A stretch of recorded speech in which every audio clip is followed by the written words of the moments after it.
नमस्कार दोस्तों, YouTube की दुनिया में एक बार फिर से आपका स्वागत है। मैं हूं अमित लखनऊ से और आप देख रहे हैं हमारा YouTube channel the technical mobile गुरु। दोस्तों, आज बहुत ही इंटरेस्टिंग टॉपिक पर हम बात करने जा रहे हैं, लेकिन अगर आप चैनल पर नए हैं तो सबसे पहले सब्सक्राइब बटन प्रेस कर लीजिएगा और बेल आइकन भी प्रेस कर लीजिएगा ताकि हमेशा आप हमारे साथ जुड़े रहें और मेरी तरफ से बनाई गई वीडियो सबसे पहले आपके पास पहुँचे।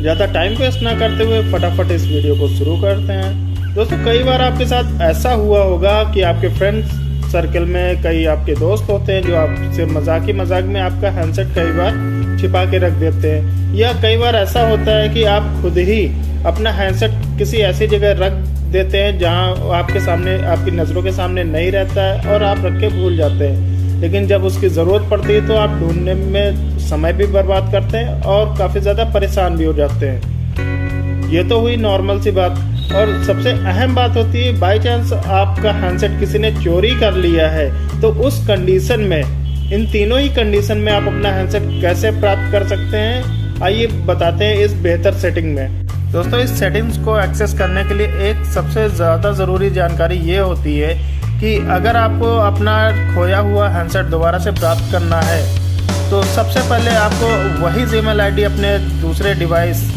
चाहे आपके पास दूसरा हैंडसेट हो या लैपटॉप हो या भी कोई भी ऐसा उपकरण जिसमें आप अपनी जीमेल आईडी लॉगिन करके एक्सेस कर सकते हैं, वो आईडी लॉगिन कर लीजिएगा। फिर आपको उसके मेन ब्राउज़र यानी क्रोम पे जाना है। क्रोम पे ओपन करिएगा, यहाँ पर कुछ भी आप सर्च करिए, कुछ भी लिख के सर्च करिएगा। सर्च करने पर राइट हैंड साइड कॉर्नर पे आपका जीमेल आईडी का आइकन शो करेगा, आइकन पे क्लिक करना है। जब आइकन पे क्लिक करेंगे तो आपके जीमेल आईडी के ठीक नीचे लिखा होगा मैनेज योर गूगल अकाउंट। आपको यहाँ पे क्लिक करना है। जैसे ही क्लिक करेंगे तो ऊपर आप देखेंगे कई सारी हाईलाइट दी होंगी, home, personal info, data and privacy, security, people and sharing.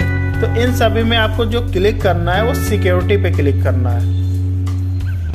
जब सिक्योरिटी पे क्लिक करते हैं तो थोड़ा सा स्क्रॉल करके आपको नीचे आ जाना है। जब नीचे आ जाएंगे तो यहाँ पे आपको दिख जाएंगे कि आपके ये जीमेल आईडी अभी तक किन किन डिवाइस में लॉगिन की गई है। जैसे कि यहाँ पर आप देख रहे होंगे मेरे 3 डिवाइस यहाँ पे शो कर रहे हैं। अगर 2 मोर करेंगे तो यहाँ पर आपको पूरे 5 डिवाइस शो करेंगे कि अभी तक मेरी जीमेल आईडी 5 डिवाइस में लॉगिन हो चुकी है। तो दोस्तों, ये तो हो गई जानकारी कि किन हैंडसेट में मेरी जीमेल आईडी लॉगिन है। अब खोया हुआ हैंडसेट कैसे प्राप्त करते हैं ये देखते हैं। यहीं पर आपको ऑप्शन मिल रहा है फाइंड ए लॉस्ट डिवाइस। जैसे ही इस ऑप्शन पे क्लिक करते हैं तो आपको ऑप्शन मिल जाते हैं कि इन 5 हैंडसेट में से आप कौन सा हैंडसेट आप तलाश रहे हैं। दोस्तों, मेरी तो जीमेल आईडी 5 हैंडसेट में लॉगिन है। हो सकता है आपकी आईडी 1 से 2 हैंडसेट में लॉगिन हो, या हो सकता है 5 से ज़्यादा हैंडसेट में लॉगिन हो। तो जो हैंडसेट आपको ढूंढना है उसका मॉडल नंबर आपको प्रॉपर तरीके से याद होना चाहिए। तो जैसे किसी भी हैंडसेट पे आप टच करते हैं जो खोया हुआ है, तो यहाँ पर आपके सामने एक मैप ओपन होके आ जाएगा। ये मैप होता है जो कि आपके हैंडसेट की लोकेशन को प्राप्त करने की कोशिश करता है। यहाँ पर आप देख रहे होंगे ओपन होके आ गया है। इसमें जियो का सिम लगा हुआ है। इसकी बैटरी जो परसेंटेज है 57% है, और यहाँ पे एक लोकेशन का सिंबल बना हुआ है। इस लोकेशन पे आप क्लिक करके आप इसे देख सकते हैं ये इस समय किस लोकेशन में, लास्ट लोकेशन इसकी क्या है।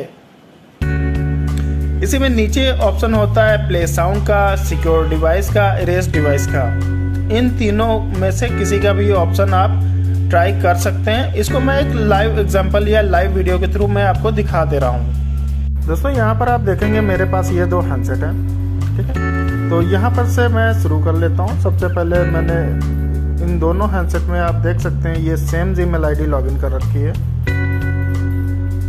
ये देखिएगा, ये आईडी यहाँ पर है और ये आईडी यहाँ पर भी ऊपर कॉर्नर पे शो कर रही है। तो इस हैंडसेट को मान लीजिए मैं कहीं रख के भूल गया हूँ, मुझे मालूम नहीं है हैंडसेट कहाँ है। तो सबसे पहले इस हैंडसेट के गूगल पे जाता हूँ, यहाँ कुछ भी कंटेंट सर्च करता हूँ। सर्च करने पर ये आईडी यहाँ पे आपको दिखाती है। यहाँ पर क्लिक करने के बाद अपनी जीमेल आईडी के नीचे ऑप्शन मिलता है मैनेज योर गूगल अकाउंट। यहाँ पर क्लिक कर देते हैं। यहाँ पर क्लिक करने के बाद हम जाते हैं सिक्योरिटी पे। सिक्योरिटी पे क्लिक करने के बाद आपको सबसे नीचे आ जाना है ऑप्शन में, जहाँ पे आपको मिला है फाइंड ए लॉस्ट डिवाइस।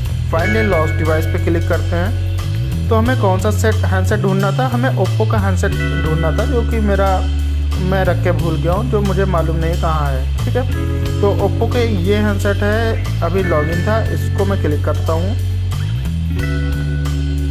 और क्लिक करने के बाद आप देख सकते हैं यहाँ पर कुछ ऑप्शन मिल रहे हैं, जैसे ये मैप जो है कोशिश कर रहा है उस हैंडसेट की लोकेशन को पता करने के लिए। यहाँ पे कुछ और ऑप्शन दिखा रहा है, जैसे मॉडल नेम क्या है, और ये लास्ट टाइम इसमें कौन सा सिम डिटेक्ट हो रहा है, किस सिम का नेटवर्क शो कर रहा है, बैटरी कैपेसिटी कितनी होगी। और अगर आप कोशिश करेंगे तो इसकी लोकेशन भी काफ़ी नियर बाई ढूंढ सकते हैं, सर्च कर सकते हैं। और अगर आपको लगता है ये हैंडसेट आप कहीं घर पे ही रख के भूल गए हैं, तो यहाँ पर एक ऑप्शन आता है प्ले साउंड। तो प्ले साउंड पे आप क्लिक करते हैं, तो यहाँ पर आप देख रहे होंगे इसकी लाइट नहीं जलेगी, लेकिन यहाँ पे म्यूज़िक आपको सुनाई पड़ रहा होगा। जैसे ये बटन क्लिक करते हैं ये म्यूज़िक बंद हो जाती है। तो दोस्तों यहाँ पर आपने ये देख लिया कि फाइंड माई डिवाइस किसी भी हैंडसेट में कैसे वर्क करता है, उसकी सेटिंग्स क्या होती हैं और वहाँ तक आप कैसे पहुँच सकते हैं। लेकिन अगर आपको ये कंफर्म हो जाता है कि आपका हैंडसेट चोरी हो चुका है, तो उसी में नीचे 2 ऑप्शन और मिलते हैं, सिक्योर हैंडसेट और इरेज ऑल डेटा का। अगर आपको लगता है आपका हैंडसेट चोरी हो चुका है, तो चाहे तो आप वहीं से अपने हैंडसेट को सिक्योरिटी सिस्टम ऑन करके सिक्योर कर सकते हैं, या फिर आप वहीं से अपने हैंडसेट का सारा डेटा खत्म कर सकते हैं। तो दोस्तों ये थी जानकारी फाइंड माई डिवाइस की। इसके थ्रू आप अपने किसी भी खोए हुए हैंडसेट को दोबारा से हासिल कर सकते हैं। लेकिन एक काम ज़रूर करिएगा, अगर आपका हैंडसेट 24 घंटे के अंदर नहीं मिलता है तो ध्यान रखिएगा 24 घंटे के अंदर आपको किसी भी तरीके की ऑनलाइन या ऑफलाइन FIR ज़रूर दर्ज करनी है, ताकि जिस व्यक्ति ने चोरी किया अगर उसका गलत मकसद है या वो कोई क्राइम करने का सोच रहा है तो उसका ब्लेम आपके ऊपर ना आए। तो दोस्तों इसी के साथ हम इस वीडियो को समाप्त करते हैं। हमारी तरफ से दी गई जानकारी आपको कैसी लगी हमें कमेंट बॉक्स में ज़रूर बताइएगा। और भविष्य में अगर किसी भी प्रकार की सेटिंग की रिक्वायरमेंट आपको है तो आप कमेंट में सेंड कर दीजिएगा, मैं उसके बारे में आपको जितना पॉसिबल होगा विस्तार से बता दूंगा। तब तक के लिए धन्यवाद, नमस्कार।